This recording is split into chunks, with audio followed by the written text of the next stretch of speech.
3, hit it!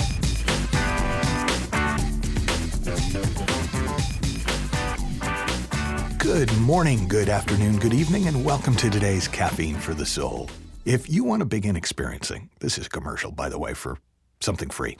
If you want to begin experiencing more aliveness, peace, and productivity with less stress, fear, and pressure than ever before in less than 2 hours, go to michaelneill.org/basic, and you'll be able to watch some of my most popular introductory videos, which will give you a deeper understanding of what's behind the things I talk about in these podcasts. And what I want to talk about in today's podcast is, and I don't even love my own title. Maybe by the time you get this, I'll have changed the title, but it's talking about the mistake that we make in trying to follow helpful observations from people who've gone ahead of us on whatever path it is that we're on.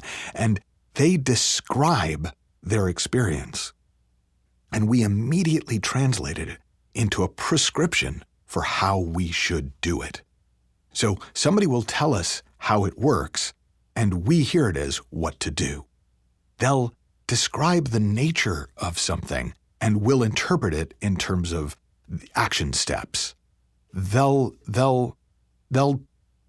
One of the best examples of this, if you've ever been in one of the recovery programs, the anonymous programs, the 12-step programs, I was a bit surprised to find out that the 12 steps, as written, aren't really steps. They're a description of what this guy went through when he had the kind of spiritual insights that allowed him to give up his addiction to alcohol. And with the absolute innocent intent to make it more helpful, those have been turned into a prescription for how to do it. But I'm going to suggest they have more value in their original form. They have more value as a description. And here's what I mean. One of the things I've learned in 30 plus years of helping people get better at things is that if you want to get better at something, you got to get a feel for how it works. Like some people say, well, if you want to get better at it, do it more. Well, that's often true, but it's only true because when you do it more, you start to get a feel for how it works. If you just keep doing it and you never get a feel for how it works, you don't get better at it. If you spend your entire life cooking from recipes and you never pay much attention, you won't actually be any better at cooking when you finish than when you started. Because you're not really getting a feel for it, you're just doing it.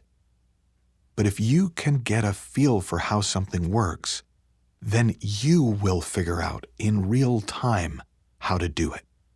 In other words, if you understand the physics, the engineering is kind of fun.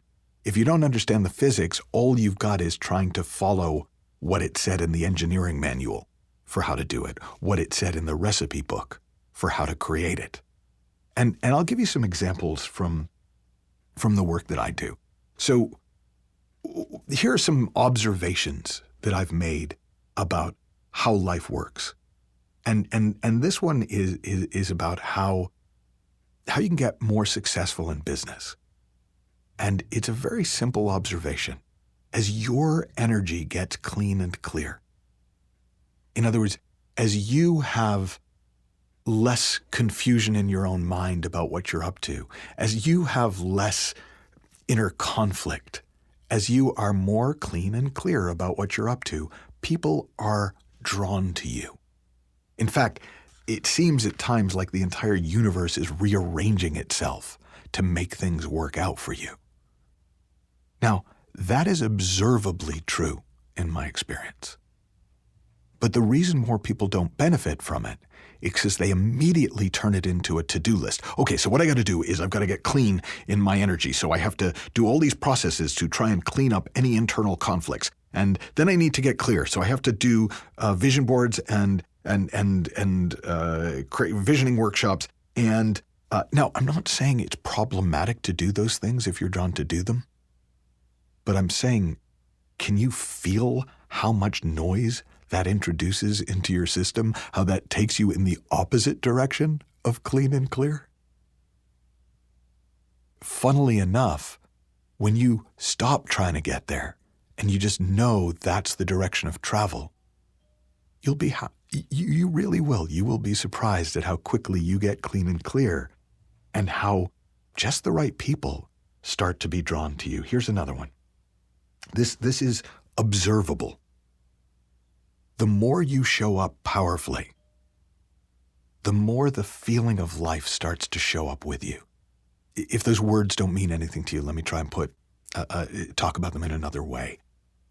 When you show up to anything as you are, without lots of thinking about what you should be doing or what other people should be doing or how are you coming across, you just show up.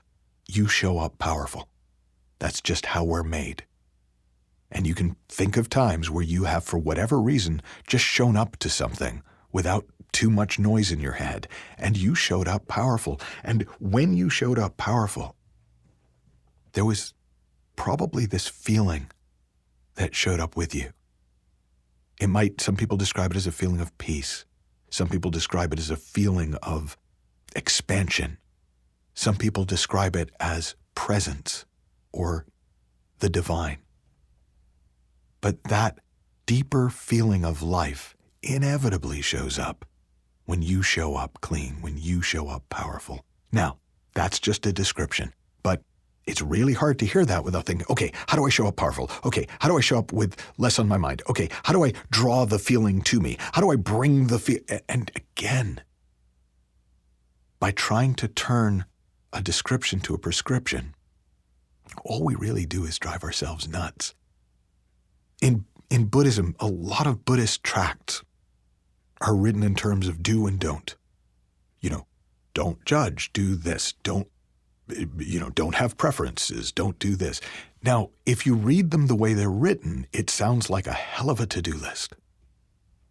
But if you consider that by the time they were written down, they were written in a form that turned them from a description to a prescription, you can see that what they are saying in essence is, when you are in touch with Buddha nature, when you are in touch with your true nature, you won't have preferences. When you are in touch with Buddha nature, you won't have cravings. You won't get lost in the suffering of desire. And so what seems like an infinite list, laundry list even, of to-dos, goes back to the simplicity of, hey, this is what it will be like when you get centered in yourself, when you allow your deeper nature to come through. So all I'm going to suggest you do, and I'm going to get a little prescriptive with this description, is I want you to notice this week. I want you to notice what are the prescriptions you're trying to follow, and what might have been the original thing being described that those prescriptions came from. And then what is still in the form of description for you? Just how would you describe what works in your life?